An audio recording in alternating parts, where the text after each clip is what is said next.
Hello everybody, my name is Jimmy, and today I'm back on my Minecraft Forever world, and today I want to build a concert venue in my world because I've always wanted to build something like this. I'm going to start it a kind of small scale, but I do want to add more to it later. I don't think I'm going to finish it in this video, but I want to at least get started on it today. And while I am doing this, I want to talk about doing it on your own terms, the way you want to do it. In my last video, I talked a bit about creativity and why I think more people need to tap into that aspect of themselves, and I even went over some sort of tips and tricks that I have used or seen other people use in my own experience, and I really liked talking about it and I want to kind of expand on it a little bit more. So maybe you have made it over that first hurdle, that first obstacle of just getting started, and maybe you've even made quite a few things already, and if you have, amazing job. I'm very proud of you for doing that, and I want to say keep up the good work. And even if you haven't started yet, that's totally fine. Take your time, go slow. You'll get there eventually. But I think it goes without saying that the creative process does not end there. Being consistent with yourself is a huge aspect of this whole process, but what do I even mean by that? What does being consistent with yourself imply? What do you mean I should do it on my own terms? Well, I'm here to tell you at least what I think it all means. And to start, I am a very big music person. I love listening to new artists and sounds and albums, and I like sharing it with my friends and taking their recommendations in return. So I want to talk about an artist who has inspired me within the last year. Her name is Nina Wilson, but she is more widely known as Nina Geraci. She's an Australian electronic DJ who has recently gained a lot of traction within the genre for her debut album, I Love My Computer, which came out in August of 2025. Now, prior to hearing this record, I was not really super into EDM. I just hadn't checked it out really. No hate or anything, just none of the artists I found really clicked with me. But this album definitely changed that, and I found myself constantly listening to it over and over, falling in love with it more and more every time. And as time went on, I kind of discovered that it wasn't just the production and the sounds and all that, as great as those are, it's that mixed with the lyrics she's written. She's curated this specific kind of vibe that I really resonate with. A lot of the songwriting on the album, it kind of seems a little simple sometimes at face value, but the way she writes her lyrics, she paints this picture in your head that has this immense sort of nostalgia and weight and emotion to it, but not sort of sad emotion so much, but more of this mysterious kind of confidence. And I want to talk about specifically the song Sing Good. This is on the later half of the album, and it kind of serves as a calm break from the rest of the sounds on the album. It's a lot slower, down tempo, very soft compared to the harsh noise and bubblegum bass of the other songs on the album.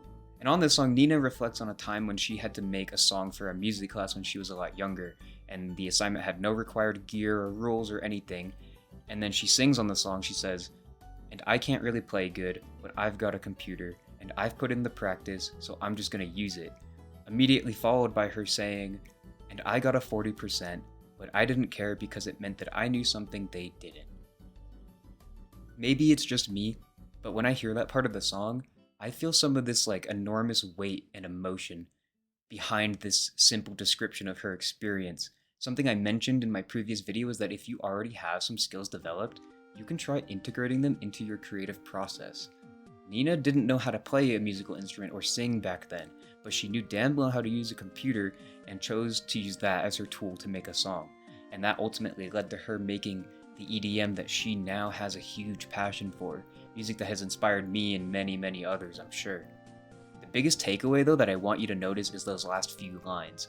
She got a bad grade on the song, according to her teacher, even though there were no rules or requirements, yet she finds herself not even caring about it because while she did not come out of that assignment with a good grade, she came out of it with something far more valuable, passion and understanding of what she wanted to make, because she knew something they didn't. I want you to take that message into your own life with the things that you want to make. If you want to do something but you don't know how to do it, try just doing it in an unorthodox way, or maybe even an inefficient way that works for you. And if you find out that it does work for you, then keep at it and you can improve and refine it over time as you get better. Don't worry about doing it the right way right away. Unless you're a surgeon. You're trying to be a surgeon, I totally think you should do it the right way. And I want to tell you too, have inspirations, people or projects or art that you can look up to and feel motivated by. But I don't want you to compare yourself too hard with what you want to be. I encourage you to look beyond what has inspired you. Be what you like to see and more. When you found that thing you love doing, maybe it's music, I encourage you to try and implement it into your life as much as possible, even if it is just for you. Maybe you have a full-time job, or a family, or some other obligation that prevents you from dedicating so much time to this little thing that you like doing. I really encourage you to look at that busy schedule and find just a small window where you can nurture that hobby for yourself and make yourself happy doing what you love to do. Later on that same song, Lena says, "One day when I'm older, I might do something else, but I'll still write the stories and I'll sing them to myself. I'll sing them in the kitchen, I'll sing them when it's quiet, because when the melody is meant for me, I'm gonna find it." And she's saying, at least the way I interpret it, is that even if she can't make EDM forever, be Nina Girachi forever, she still loves to make these songs and wants to do it for herself in the future, even after she's moved on to other things down the road. Life can be unpredictable and we don't know where we're going to end up all the time, but it is important that we identify the things that make us truly happy and we try to keep them present in our lives, whether it's for a living or a small hobby that you do for fun. And I find Nina Girachi so inspiring too because she is, for the most part, entirely self-taught and self-produced in her music, and that is how she created something truly unique.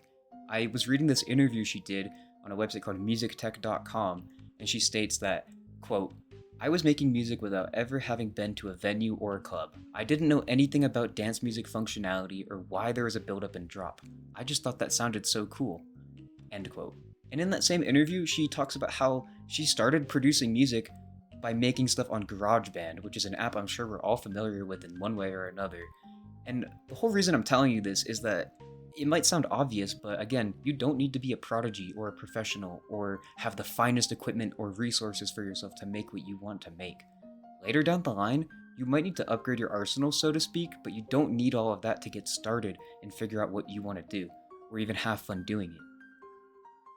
I wanted to also briefly discuss a sort of reality check. Just in case you were wondering, everything I've talked about in this video and my last one comes from the core idea of needing a sort of passion. If what you're pursuing is, say, YouTube, for example, and you are putting in the hours and making these videos and you find yourself glued to the analytics behind your creations and are feeling frustrated and unmotivated that they aren't taking off, I want to tell you that you shouldn't focus too hard on that and instead focus on the small amount of views and the few comments you've probably received, because sometimes a small video can still mean an entire world to somebody else. Recently, I watched this video titled "One View Is Enough" from a channel under the name of Kelster Now. It just popped up in my feed and I clicked on it because I thought it sounded interesting. In this video, he describes this experience where he was going through a tough time and late at night he found a video with only 9 views and 2 likes, and he watched that video and he talks about how in that moment, that small, seemingly non-impactful video ended up feeling so personal and perfect for him at that time, and it totally changed his perspective in that moment. And the comments on his video talking about that are people saying that they're experiencing the same thing with his video now. And I just thought that was really beautiful, and I wanted to share that with you guys. In the description of his video, the only thing he has written is, "Never underestimate your impact." So if you want to play music for people, but you get frustrated at not being able to get discovered and play stadiums, play a small venue or a street corner and you might just change someone's day for the better.